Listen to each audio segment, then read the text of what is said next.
আসসালামু আলাইকুম। আমি রানিস ব্লগ চ্যানেলে তোমাদের সবাইকে স্বাগত জানাই। আশা করি তোমরা সকলে ভালো আছো। মহান আল্লাহ পাকের অশেষ রহমতে তোমাদের দোয়া ও ভালোবাসায় আলহামদুলিল্লাহ আমিও ভালো আছি। কাছে ও দূরে যে সকল বন্ধুরা এই মুহূর্তে আমার ভিডিওটি দেখছো তাদেরকে অনেক অনেক শুভেচ্ছা, অনেক ভালোবাসা। তো চলো আবারও একটা ভিডিও নিয়ে চলে এলাম তোমাদের সামনে। শুভ সকাল সবাইকে। তো দেখতে পাচ্ছ সকালে হালকা হালকা বৃষ্টি হচ্ছে বাইরে, আর এখানে আমার মা, এটা কি রুটি তোমরা বলো আমি জানি না, বাট আমরা নাদ রুটি বলি, যেটাকে গমের আটা দিয়ে সোডা দিয়ে নুন দিয়ে এইভাবে করা হয়। এটাকে উনুনে এইভাবে করলে না সুন্দর হয়। এই দেখো, তো আমার মায়ের হাতের এই রুটিটা সাথে দুধ চা খুব ভালো লাগে খেতে। যখনই বাপের বাড়ি যাই এই জিনিসটা কিন্তু মিস করি। আমার মানে আমরা ভাই বোন সবাই কিন্তু এটাকে খুব পছন্দ করি খেতে। তো যাই হোক, মাকে বলেছিলাম, মা এই যে বানিয়ে দিয়েছে আর সাথে দুধ চা। তো গরম গরম খেয়ে নেব। এখানে দেখতে পাচ্ছ রুটিটা হয়তো দেখে ভাবছে যে পোড়া পোড়া লাগছে, অ্যাকচুয়ালি কিন্তু হোটেলেও এইভাবেই বানানো হয়। তো মা ঘরে বানিয়েছে, তাও ভালোই হয়েছে, খুব একটা খারাপ হয়নি। আর রুটিটা দেখো একদম সফট হয়েছে, ভিতরটা একদম কি সুন্দর ফুলে গেছে, রুটিটা নরম নরম হয়েছে, বেশ ভালো লাগলো খেতে দুধ চায়ের সঙ্গে। তো গরম গরম চা আর রুটি ব্রেকফাস্টটা করে নিলাম। দুনিয়াটা বড়ই স্বার্থপর। পৃথিবীতে স্বার্থ ছাড়া কেউ কাউকে ভালোবাসে না। কোনো এমন একটা মানুষ নেই যে বিনা স্বার্থে কেউ কাউকে ভালোবাসে। শুধুমাত্র একমাত্র বিনা স্বার্থে ভালোবাসে একজন মা তার সন্তানকে। কারণ একজন মা তার সন্তানকে বিনা স্বার্থে ভালোবাসতে পারে। এছাড়া কিন্তু প্রত্যেকটা মানুষ স্বার্থ ছাড়া কেউ কাউকে ভালোবাসে না। সত্যি দুনিয়াটা বড়ই স্বার্থপর। তো এই ইউটিউবে এসে সেটা বুঝলাম যে সত্যিকারের মানে আমাকে ভালোবাসার মতো কেউ আছে। কারণ আমার বাস্তব জীবনের কথা বলছি, বাস্তব জীবনে এমনও কিছু মানুষ আছে যারা আমাকে নিয়ে সমালোচনা করে। তো আমি তাদের জন্য কিছু বলবো না, বা কোনো বদদোয়া দেব না, তাদের হয়ে আমি উল্টো কোনো কথা বলবো না। খালি আল্লাহর কাছে ফরিয়াদ করব যে আল্লাহ, নামাজ পড়বো, আল্লাহর কাছে দোয়া করব সেই সব মানুষগুলো যারা আমাকে নিয়ে সমালোচনা করে, পরচর্চা গীবত করে, আল্লাহ তাদেরকে তুমি হিদায়াত দাও। কেন জানি না তারা আমার ভালো মন্দ সব কিছুতে মানে এত চর্চা, ঠিক আছে, কিছু মানুষ, সবাই না। তো আমার ইউটিউব ফ্যামিলিতে সকল ভাই বোন বন্ধু এমনও পেয়েছি, সত্যি কথা বলতে আমাকে ভীষণ ভালোবাসে, আমাকে খুব সম্মান করে। আমার খুব ভালো লাগে যে আমি লাইভে, আমি যখন লাইভ করি তখন যারা যারা আমাকে সাপোর্ট করে, প্রত্যেকটা মানুষ, তারা যে আমাকে এতটা ভালোবাসবে আমি কোনো দিন মানে স্বপ্নেও ভাবিনি, কোনো দিন আশা করিনি যে হ্যাঁ আমার মতো মানুষ, একটা সাধারণ মেয়েকে সবাই যে এতটা ভালোবাসবে। তো তোমাদের সবাইকে আমার আন্তরিক শুভেচ্ছা ও ভালোবাসা জানাই, যারা আমাকে সাপোর্ট করো। এবং যে সকল বন্ধুরা নতুন, তাদেরকেও উদ্দেশ্য করে বলছি, সবাই ভালো থেকো, সুস্থ থেকো। আমি সবসময় দোয়া করব তোমরা যেভাবে আমাকে ভালোবাসছো, আমাকে সাপোর্ট করে যাচ্ছ, আল্লাহ যেন তোমাদের সকল মনের আশাকে পূর্ণ করে। তোমাদের যার যেটা প্রয়োজন সেটা যেন আল্লাহ মিলিয়ে দেয়, সবার মনের মুরাদকে যেন আল্লাহ পূরণ করে দেয়।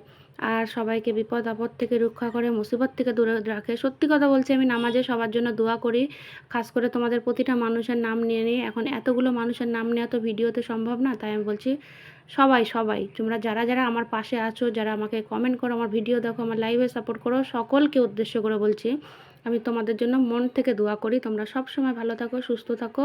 আল্লাহ তোমাদের যেন মনের আশাকে পূর্ণ করো। যেভাবে আমার পাশে আছো, আশা করি তোমরা সারা জীবন এইভাবে আমার পাশে থাকবে। কারণ তোমাদেরকে ছাড়া আমি কিন্তু কিছুই না। আজ তোমরা যদি আমাকে সাপোর্ট না করো, আমার পাশে না থাকো, আমি কিন্তু একদম জিরো, ঠিক আছে। আল্লাহর রহমত আমার মাথার উপরে আছে, আলহামদুলিল্লাহ। আমার কাছে, আল্লাহর কাছে আমি কোটি কোটি শুকরিয়া জানাই যে সব কিছুর মালিক কিন্তু আল্লাহ, কিন্তু তোমরা একজন ওসিলা, তোমাদেরকে আল্লাহ ওসিলা করে পাঠিয়েছেন আমার কাছে। তাই তোমরা আমাকে এতটা হেল্প করছো। সত্যি তোমাদেরও খুব কষ্ট হয়, নিজেদের সময়টা আমার পিছনে নষ্ট করো, তার জন্য তোমাদেরকে অনেক অনেক অনেক ভালোবাসা। তোমরা সবসময় ভালো থাকো, সুস্থ থাকো, এই কামনা করি।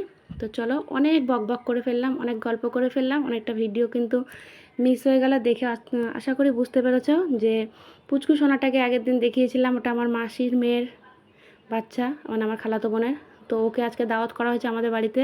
ও এসেছে, ময়নাকে নিয়ে ঘুম পাড়াচ্ছে। এখানে আমার দাদা সব সবজি বাজার, মাছ, এটা ওটা সব কিছু নিয়ে এসছে, সেইগুলোকে একটু গুছিয়ে ভাবি সব তুলে রাখলো, সেটা আমি তোমাদেরকে ভিডিওর সঙ্গে শেয়ার করলাম। তারপরে এখানে তাল কিনে নিয়ে এসছে। আমি যে বললাম আমার দাদা যেহেতু 2 বছর পরে এসছে, ভাবি কি করে খাওয়ালে শান্তি তাই করছে। তো ওকে সব রকম জিনিস যেটা আমাদের দেশে পাওয়া যায় ওখানে পাওয়া যায় না, সেটা সব কিছুই হাতে করে খাওয়ানোর জন্য সব কিছুই জোগাড় করছে। তো তালের ফুরুলিটা আজকে হবে না, হয়তো সন্ধ্যাবেলা করবে। তো এখানে তালটাকে দেখো রেডি করে রাখছে, চেঁচে ফ্রিজে রেখে দেবে, সন্ধ্যাবেলা হয়তো বানাবে। আর যেহেতু আজকে রান্নাবান্নার অনেক আয়োজন হয়েছে, তো স্পেশাল একটা আজকে দাদা রান্না করবে। আমার দাদা নতুন একটা জিনিস রান্না করবে, আখনি পোলাও। ঠিক আছে, তার জন্য এখানে দেখো গাজর, বিনস, ক্যাপসিকাম, পুদিনা পাতা, ধনে পাতা, পেঁয়াজ, বিরিয়ানির এই যে রাইস, সব কিছু এখানে নিয়ে নিয়েছে, বাসমতি চাল বিরিয়ানির। তো তারপর এখানে ভাবি ডিম ভাজছে, ডিম দিয়ে আলু দিয়ে রান্না হবে। আর আখনি পোলাওটা স্পেশাল আমার দাদা রান্না করছে, সাথে চিলি চিকেন হবে। তো রান্না অনেক কিছুই হচ্ছে।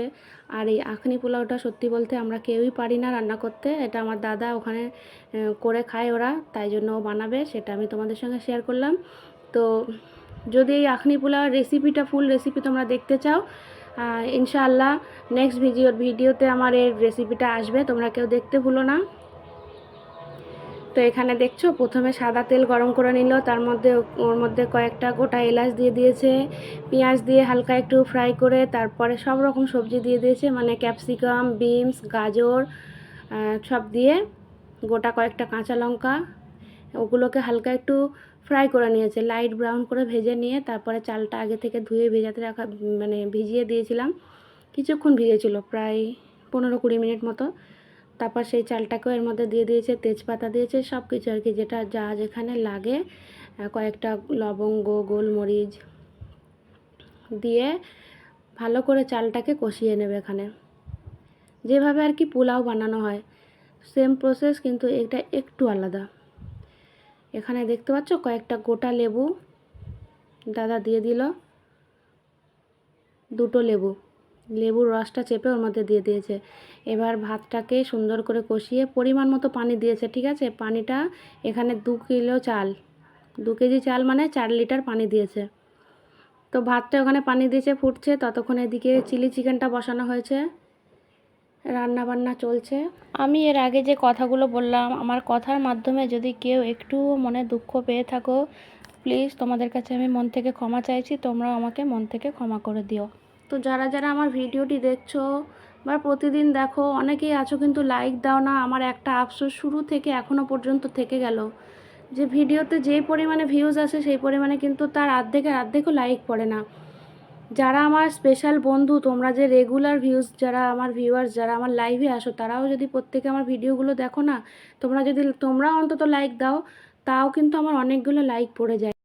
কিন্তু আমার মনে হয় তোমরা লাইক দিতে ভুলে যাও। তাই প্লিজ কেউ কথাটা আমার মনের মধ্যে খারাপভাবে নেবে না, সবাই একটা করে লাইক দিও, এটা আমার অনুরোধ তোমাদের কাছে, যে আমার ভিডিও দেখার আগে একটা লাইক অবশ্যই তোমরা দিও। এখানে এবার আখনি পোলাওটা রেডি হয়ে গেছে, উপর থেকে ধনে পাতা আর পুদিনা পাতা ছড়িয়ে দিলে, একটু দমে রেখে দিলেই বাস ভাত রেডি, আখনি পোলাও। তো দেখো দমে রাখার কিছুক্ষণ পর ফাইনালি লুকটা তোমাদের দেখাচ্ছি, পোলাওয়ের কত সুন্দর হয়েছে দেখতে পাচ্ছ।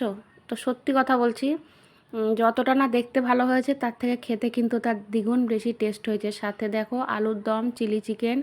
আমি তোমাদেরকে বলবো আমার কিন্তু ফুল রেসিপিটা নেক্সট ভিডিওতে আসবে, তোমরা কেউ দেখতে ভুলো না। আর অবশ্যই তোমরা বাড়িতে ট্রাই করে দেখতে পারো, খুবই ভালো লাগবে, এটা আমি কথা দিলাম।